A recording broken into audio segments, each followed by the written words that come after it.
Effective gun policy starts at the state level. We talk to an expert on staff about the Safer States Initiative and how we can drive change at the local and state level right now on CSGV at Home.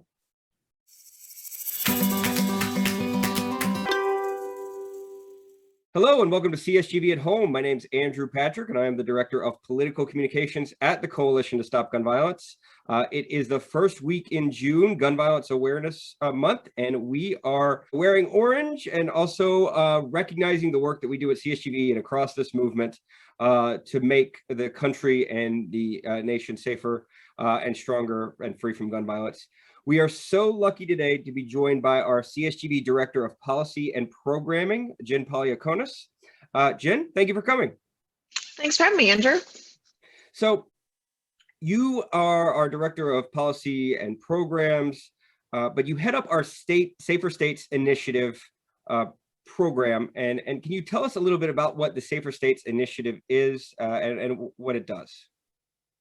The Safer States Initiative is honestly an opportunity for us to provide not only policy and technical assistance to state and community level gun violence prevention organizations, but also financial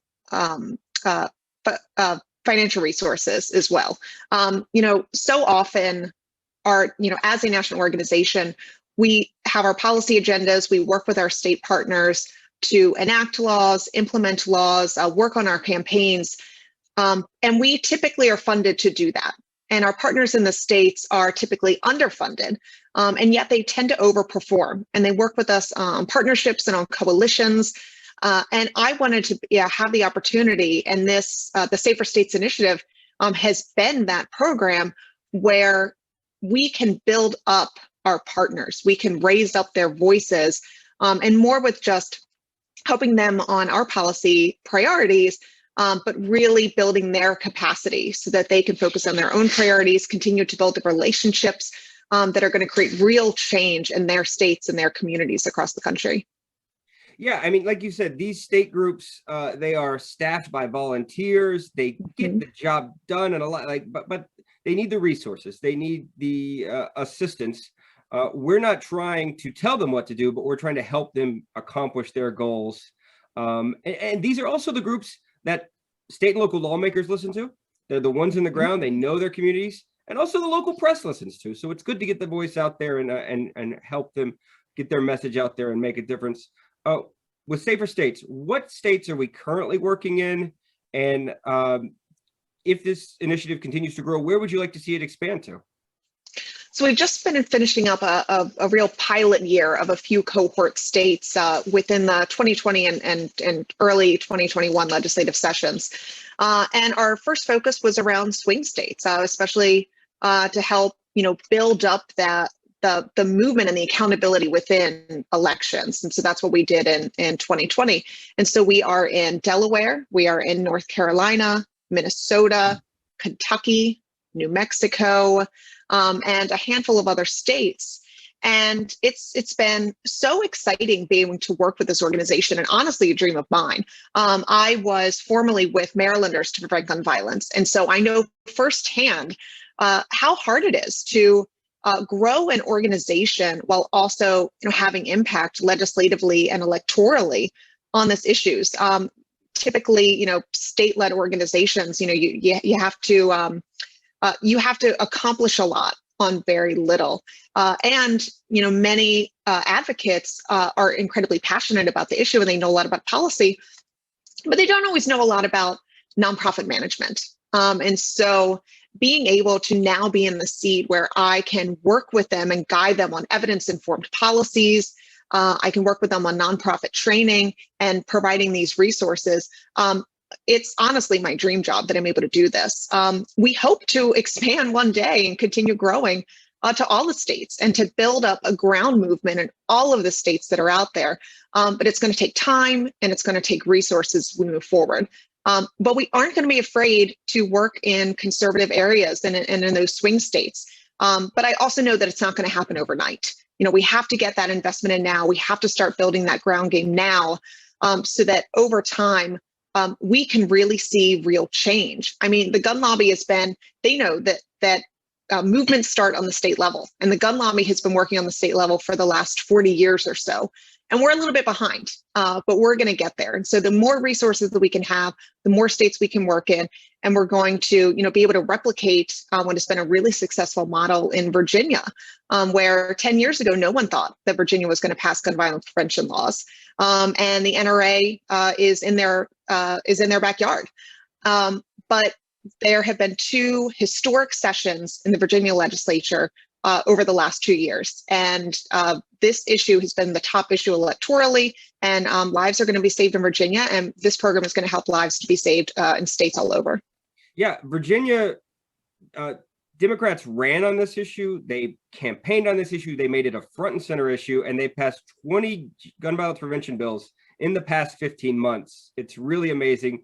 CSGV and our work and Lori Haas, we started right after Virginia Tech in building up this infrastructure, and it took a while, but you invest in places that are hard, and it gets easier as time goes on, and then you eventually see the change that you're hoping for, and it takes time, and you have to stay with it. So with inaction and gridlock at the federal level on a lot of these issues, hopefully we see some success at the federal level this year, but it is still very difficult work.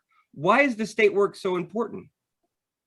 So movements are predicated on state victories. And I really don't feel like we're going to make real meaningful change on the federal level until we start seeing that tide turn in the majority of states as well.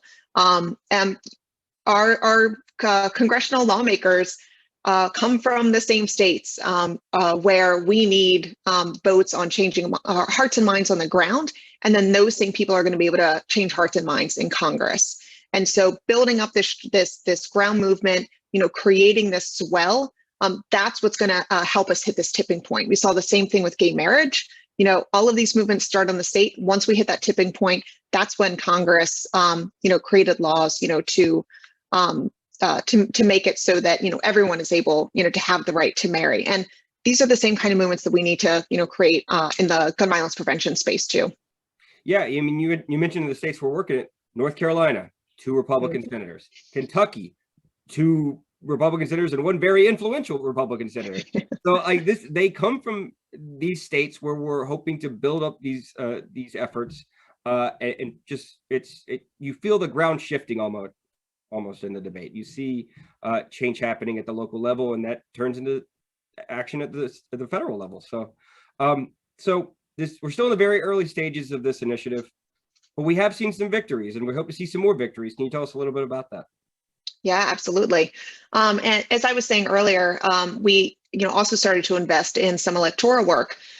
North Carolina saw some victories in the districts that they had identified, and this has become a winning issue in some of those districts in North Carolina. Unfortunately, North Carolina wasn't able to create a majority of gun violence prevention advocates within their legislatures, but it's moving in the right direction.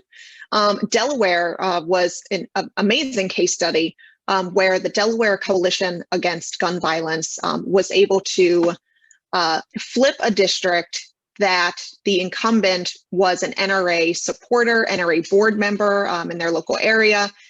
They were able to flip that district, and now the Delaware Senate has a supermajority. And of course, what follows is policy change. And so the Delaware State Senate has already passed a strong handgun purchaser licensing bill that's now working its way through the House. And these are the types of victories that we are going to continue seeing. The stronger state and community organizations are, the more powerful their coalitions are, and really putting legislators' feet to the fire to show them that people on the ground care about this issue. This is a winning issue. Americans support this. Americans' families and communities support this, and we need to keep moving toward progress to save lives. And with the Safer States Initiative, where can people learn more? How can they help build this program and grow the efforts in these states? Go to our website, csgv.org. You can find the information for the Safer States Initiative and fact sheets on that page, including contact information. And also, from that, reach out to your local state level organization to volunteer and get involved and to grow their volunteer and ground-based too. So the more we work together, the more we become better partners, the more we can support the state organizations and community organizations who are really doing the real work on the ground, the safer we're all going to be. Absolutely. Well, thank you so much. It's a great program. I think we're all very excited about it.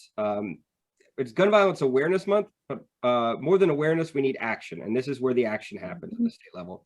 So thank you so much, Jen, and we will talk to you soon, and you take care. You too.